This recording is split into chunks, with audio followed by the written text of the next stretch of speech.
Assalamualaikum warahmatullahi wabarakatuh. Alhamdulillahilladzi arsala rasulahu bil huda wa dinil haqq liyudhhirahu ala dini kullih wa kafa billahi syahida.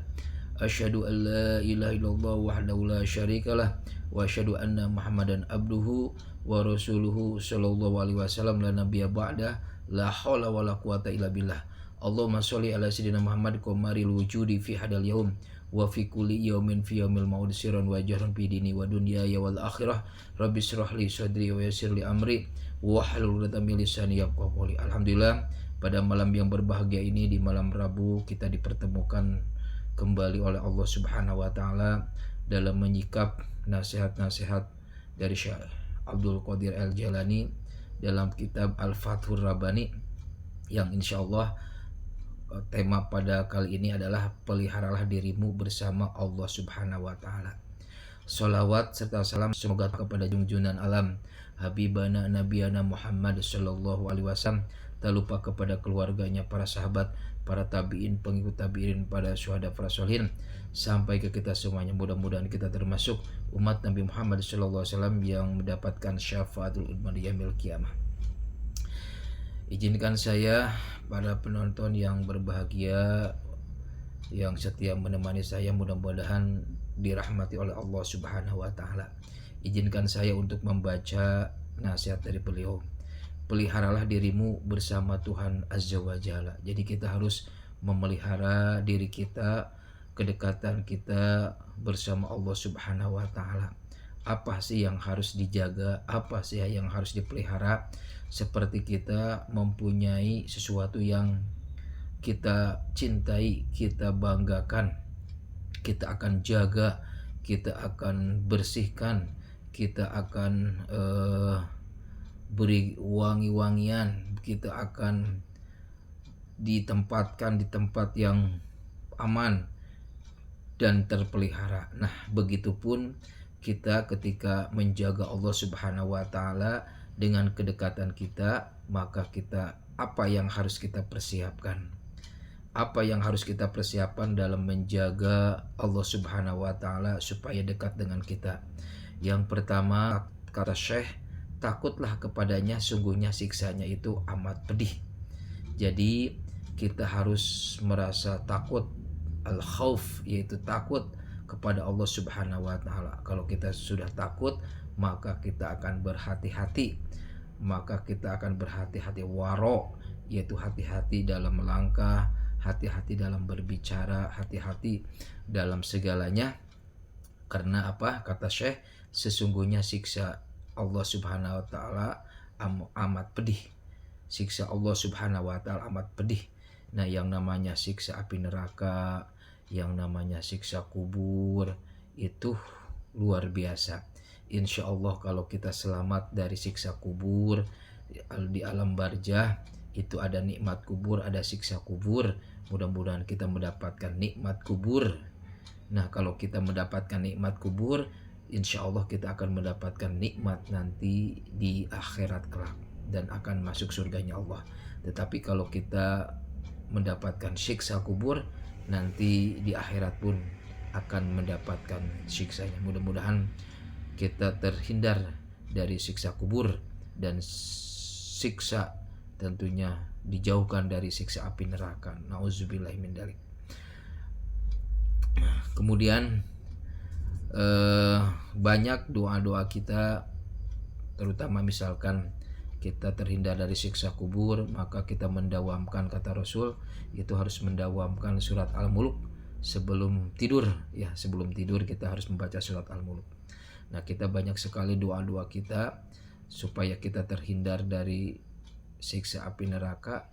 Itu diantaranya ada doa ketika kita dalam sholat, akhir sholat ini suka dibaca ya, ketika sudah at-tahiyat akhir, Hamidum Majid, itu ada Allahumma inni a'udzubika min adzabil qabri wa min adzabin nar wa fitnatil mahya wal mamati wa min syarri fitnatil masih dajjal. Itu sering kita baca ketika sudah membaca at-tahiyat akhir.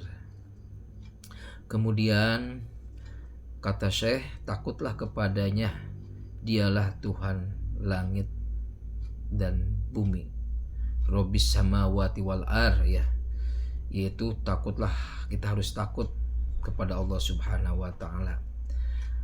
Kata yang kedua, peliharalah kenikmatan dengan bersyukur kepadanya. Jadi kedua, supaya kita tetap bersama Allah, supaya kita tetap bersama Allah, ya, kedekatan kita kepada Allah, maka perihalalah kenikmatan dengan bersyukur. Nah, nikmat yang telah diberikan oleh Allah kepada kita itu cukup banyak sekali, tidak akan terhitung. Wa in ta'uddu ni'matallahi, apabila nikmat yang kita hitung nikmat Allah Subhanahu wa taala, maka tidak akan terhitung. Maka tentunya kita harus bersyukur. Contoh saja, kita bisa melihat, bisa mendengar, bisa makan, bisa tidur, itu luar biasa. Nah, kalau kita ingin tambah syukur banyak, coba kita jalan-jalan ke rumah sakit. Di sana banyak sekali orang-orang yang sakit tidak bisa makan secara normal, ya, melalui infusan dan lain sebagainya. Banyak penyakit-penyakit yang tentunya kita harus bersyukur. Alhamdulillah kita masih diberikan kesehatan oleh Allah Subhanahu wa taala, dan kita doakan orang-orang yang sakit mudah-mudahan lekas sembuh, ya, lekas sembuh. Kemudian yang kedua yaitu pelihara bersyukur, ya. Yang ketiga, terimalah perintah Allah dan larangannya dengan setia, yaitu yang namanya takwa. Terimalah perintah dan larangannya dengan taat dan setia. Jadi ketakwaan, ya, akan kita selalu dekat kepada Allah Subhanahu wa taala, dan kita akan menjaganya kedekatannya kepada Allah, yaitu dengan takwa, menjalankan perintah Allah dan menjauhi larangannya. Yang keempat yaitu hadapilah kesulitan dengan sabar dan terimalah kenikmatan dengan syukur. Jadi ketika sabar, ketika mendapatkan ujian, cobaan, maka kita harus bersabar. Innallaha ma'as-sabirin, ya, sesungguhnya Allah akan berserta orang-orang yang sabar. Kemudian terimalah kenikmatan dengan syukur. Apapun kenikmatan kepada kita, rizki kepada kita, maka kita harus bersyukur. Minimal kita baca hamdalah, alhamdulillahirabbil alamin, atau kita melakukan sujud syukur. Nah, ini adalah penjagaan Allah Subhanahu wa taala. Kita harus menjaga kedekatan kita kepada Allah. Itu diantaranya yaitu kita takut kepada Allah Subhanahu wa taala. Al-khauf, ya, al-khauf, takut kepada Allah, takut akan siksa kubur, siksa api neraka yang sangat pedih, ya. Makanya kita selalu berdoa kepada Allah Subhanahu wa taala supaya dijauhkan dari siksa kubur dan siksa api neraka. Kemudian yang kedua yaitu kita selalu bersyukur kepada Allah Subhanahu wa taala apa yang telah diberikan nikmat kepada kita. Yang ketiga yaitu kita harus bersabar. Yaitu tentang takwa. Kita harus takwa kepada Allah Subhanahu wa taala dengan setia. Kemudian yang keempat adalah sabar. Ketika ada ujian, kita harus bersabar. Innallaha ma'as-sabirin, dan tentunya selalu bersyukur. Nah, ini yang perbuatan di atas ini adalah salah satu perbuatan, yaitu sifat para nabi, para rasul, dan orang-orang yang soleh terdahulu. Mereka orang-orang yang soleh terdahulu, dia akan takut sekali kepada Allah Subhanahu wa taala, selalu bertobat kepada Allah Subhanahu wa taala. Rasulullah SAW adalah terjaga dari siksa api neraka, maksum, yaitu terjaga dari siksa api neraka dan sudah otomatis akan masuk surga. Tapi Rasulullah SAW adalah hamba Allah yang paling banyak istighfarnya, ya. Kita yang banyak dosa, sulit atau jarang atau kita bahkan melupakan untuk bertaubat kepada Allah Subhanahu wa taala. Kemudian ciri-ciri perbuatan para nabi dan rasul orang-orang saleh, kedua yaitu dia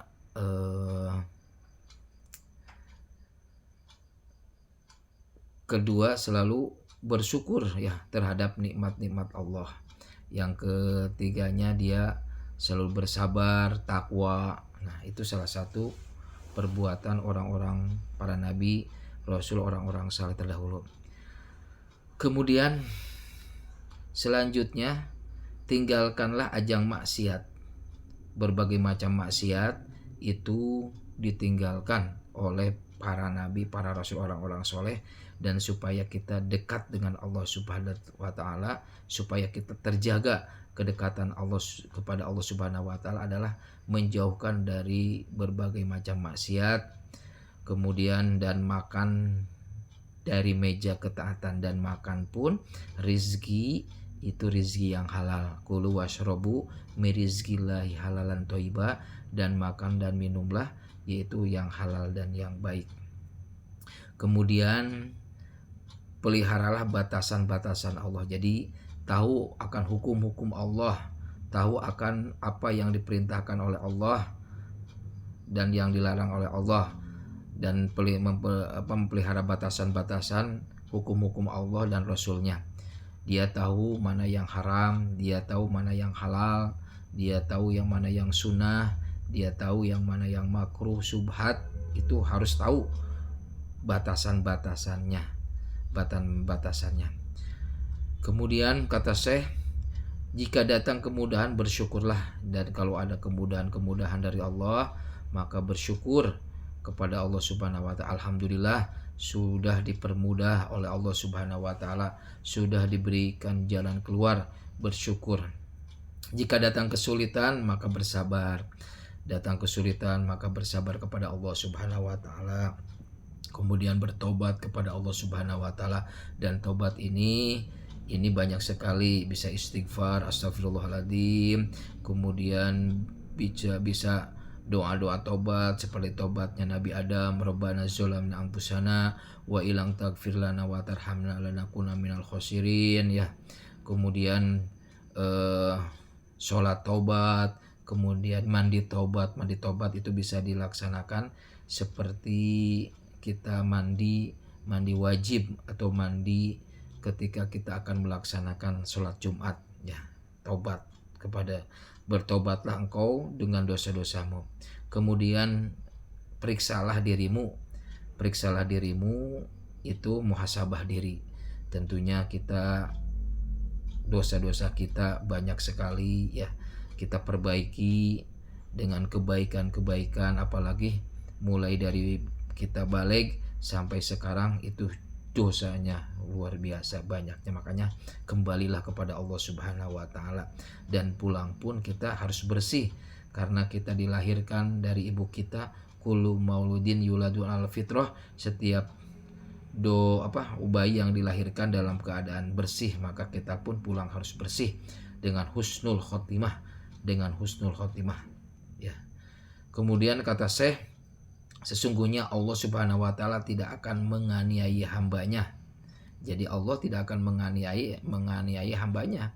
Nah, mengapa ada ahli neraka, ahli surga? Itu adalah sesuai dengan ketika di dunianya. Kalau di dunianya dia takwa kepada Allah, insya Allah Allah akan memasukkan ke dalam surganya Allah Subhanahu wa taala. Tapi sebaliknya, kalau dia memilih jalan yang sesat, menjalankan larangan Allah, yang dilarang oleh Allah dia jalankan ya, ataupun dia tidak mau masuk Islam ya, itu jalannya sendiri. Allah tidak memaksa. Maka Allah di sini tidak menganiaya hambanya yang memilih kepada jalan yang sesat. Nah, kita mudah-mudahan selalu dibaca dalam Al-Fatihah, ihdinas syiratal mustaqim, tunjukilah kami ke jalan yang lurus, jalan yang diberkahi, jalan yang diridhoi adalah masuk surganya Allah Subhanahu wa taala dan terhindar dari siksa api neraka dengan ridho Allah. Kemudian ingat maut, ya, maut, yang namanya maut itu akan datang. Semuanya adalah calon-calon calon mati, ya, calon mati. Jarang yang umur 70 tahun ke atas. 60 70 kata Rasul itu sudah sakit, a'darullah. Ingatlah maut, ya. Dan peristiwa sesudahnya, yaitu ingatlah maut, peristiwa sesudahnya diantaranya ada alam akhirat. Alam akhirat itu alam pintu akhirat adalah alam barzah. Nah, di alam barzah pun dihitungkan perhitungan amal-amal kita, kemudian kita dibangkitkan di alam kubur, yaumul ba'ts, kemudian dikumpulkan yaumul mahsyar, ya, kemudian dihisab, ya, yaumul hisab. Nah, itu kita tahu, ingatlah maut dan peristiwa-peristiwa sesudahnya. Ada sirat, dah, kemudian ada syafaat Rasulullah SAW, itu nanti di alam akhirat. Ingatlah Allah dimanapun kita, kata Syekh, ingatlah Allah Subhanahu wa taala dimanapun kita berada, harus ingat kepada Allah Subhanahu wa taala dengan berzikir, dengan bertobat, ingat Allah terus. Kemudian kata Syekh, kemudian hisablah mengenai pandangannya terhadapmu. Jadi kita harus menghisab, mengintrospeksi diri mengenai pandangannya terhadapmu. Ingatlah sampai kapan tidur ini. Jadi kata Syekh, di dunia ini bukan tidur, artinya di tidur di sini, di dunia ini bukan lalai, ya, bukan poya-poya, bukan kita santai-santai saja. Di dunia ini adalah perjuangan. Di dunia ini perjuangan. Jadi nanti di akhirat itu sudah yang namanya sholat tidak sholat lagi. Yang namanya beribadah itu di akhirat adalah pertanggungjawab. Nah, sekaranglah waktunya kita ibadah, waktunya kita sholat, waktunya kita zikir. Di sini kata Syekh, ingatlah sampai kapan tidur ini, sampai kapan kejahilan. Kejahilan itu diantaranya kemaksiatan, dosa, ya, yang kita lakukan, dan mondar-mandir dalam kebatilan terus saja, ya, kita lakukan kemaksiatan, dosa. Nah, maka tentunya kita harus bertobat kepada Allah Subhanahu wa taala. Kata Syekh, sampai kapan engkau akan mengikuti keinginan, ya, keinginan nafsu. Nah, kita terkadang yang namanya nafsu ini selalu berperang dengan akal, ya, dalam diri kita. Nafsu, akal, dan bisikan setan. Nah, bisikan setan inilah yang selalu membisikkan kepada kita. Setan itu selalu membisiki kita dari atas, dari bawah, dari kiri, kanan, semuanya selalu membisiki kita. Nah, kita ini meresponnya dengan nafsu atau akal. Kalau dengan nafsu tentunya dosa, kalau dengan akal, dengan ilmu, itu akan menjadi ibadah. Kita akan melawan godaan-godaan setan, karena setan itu tugasnya hanya alladzi yuwaswisu fi sudurinas, setan itu hanya membisikkan saja. Nah, meresponnya apa dengan akal, dengan ilmu, atau dengan nafsu, ya. Nah, di sini kata Rasul, ya, para sahabat bertanya, ya Rasulullah, kami sudah perang besar, ya. Kata Rasul, kamu perang itu bukan perangnya tidak seberapa. Perang yang paling besar, kata Rasul, jihadul akbar, jihadun nafs. Jihad yang paling besar adalah jihad melawan hawa nafsu. Nah, gitu. Sampai kapan engkau akan mengikuti keinginan nafsu dan kebiasaanmu yang jelek, yaitu selalu kita melakukan dosa, melakukan kemaksiatan. Nah, kata Syekh, sampai kapan? Nah, tentunya kita dibatasi, yaitu dengan bertobat kepada Allah Subhanahu wa taala, diganti kebiasaan-kebiasaan yang buruk dijadikan kebiasaan-kebiasaan yang baik, yang beribadah, nilai ibadah. Kata Syekh, mengapa engkau tidak belajar beribadah kepada Tuhan? Terus saja kita harus belajar mendekatkan diri kepada Allah Subhanahu wa taala. Jangan belajar menjauhi Allah, belajar beribadah kepada Allah. Tugas kita adalah wa ma khalaqtul jinna wal insa illa liya'budun, dan tugas manusia adalah eh, beribadah kepada Allah Subhanahu wa taala dan mengikuti syariatnya. Syariat itu hukum ya. Setiap hari kita melakukan syariatnya seperti sholat, seperti mungkin zakat ya, kemudian syariat lainnya yang diperintahkan oleh Allah Subhanahu wa taala ya. Itu syariat itu hukum yang terbesar adalah Al-Qur'an, yang kedua hadis ya, kemudian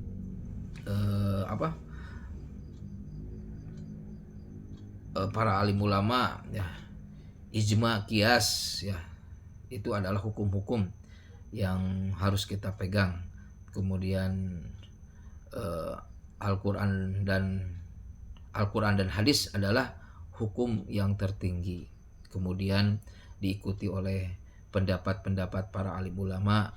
Al-ulama warasatul anbiya, ulama adalah pewaris para nabi yang bersanad langsung kepada Rasulullah Shallallahu Alaihi Wasallam. Nah, itulah yang harus kita ikuti. Tapi hukum yang terbesar adalah Al-Quran dan hadis Rasulullah Shallallahu Alaihi Wasallam. Ibadah berarti meninggalkan kebiasaan. Ibadah berarti meninggalkan kebiasaan-kebiasaan. Jadi kebiasaan yang jelek ya, kita diganti dengan kebiasaan, yaitu ibadah. Melawan kebiasaan, contoh kita sekarang kebiasaan HP, pegang-pegang HP. Nah, ketika mendengarkan azan maka tinggalkan HP tersebut. Kita prioritaskan adalah panggilan Allah Subhanahu wa taala dan melaksanakan sholat. Mengapa engkau tidak berlatih dengan Al-Quran dan kalam nubuwiyah? Mengapa kau tidak? Maka kita harus sering membaca Al-Quran, harus sering membaca hadis-hadis Rasul ya, membaca hadis qauli, hadis fi'li, hadis takriri. Hadis qauli adalah hadis ucapan Rasul, hadis perbuatan Rasul, hadis tentang ketetapan Rasul. Nah, kita harus berpegang kepada Al-Quran dan hadis, dan tentunya para alim ulama. Al-ulama warasatul anbiya, ulama itu pewaris para nabi. Nah, tetapi kita harus hukum yang paling besar adalah Al-Quran dan hadis. Nah, kita pelajari hadis-hadisnya, hadis Rasulullah Shallallahu Alaihi Wasallam. Nah, inilah salah satu kita supaya kita memelihara diri kita bersama Allah, atau di sini kita judulnya adalah menjaga kedekatan kita kepada Allah Subhanahu wa taala. Nah, menjaga kita kedekatan Allah Subhanahu wa taala tadi saya sudah paparkan ya. Yang pertama di sini tidak disebutkan saja kita poin-poinnya ya. Yang pertama, takut kepada Allah, takut kepada siksa-siksa Allah ya. Siksa yang sangat pedih. Kemudian pelihara bersyukur ya, bersyukur kepada Allah atas segala nikmat ya. Kemudian bertakwa, menjalankan perintah Allah, kemudian bersabar terhadap apa yang dihadapi dan bersyukur terhadap nikmat-nikmat. Nah, ini adalah perbuatan-perbuatan tersebut adalah perbuatan para nabi dan rasul, orang-orang soleh terdahulu. Nah, ketika itu juga ditambah lagi untuk kita menjaga kedekatan kita kepada Allah, tinggalkanlah maksiat kepada Allah, tinggalkanlah dosa-dosa. Kemudian yang selanjutnya adalah memakan makanan yang halal. Kulu wasrobu mirizkillahi halalan thayyiba, makanlah dan minuman yang halal. Kemudian kita melaksanakan perintah, peliharalah batasan-batasan hukum-hukum Allah ya, mana yang haram, mana yang halal, mana yang subhat, itu kita harus tahu. Kemudian apabila kita mendapatkan kemudahan, bersyukur ya. Kalau jika kesulitan, bersabar. Nah, itu salah satu kita menjaga kedekatan kita kepada Allah. Kemudian bertobat atas dosa-dosa. Kemudian kita introspeksi diri, muhasabah diri. Itu adalah salah satu kita mendekatkan diri kepada Allah.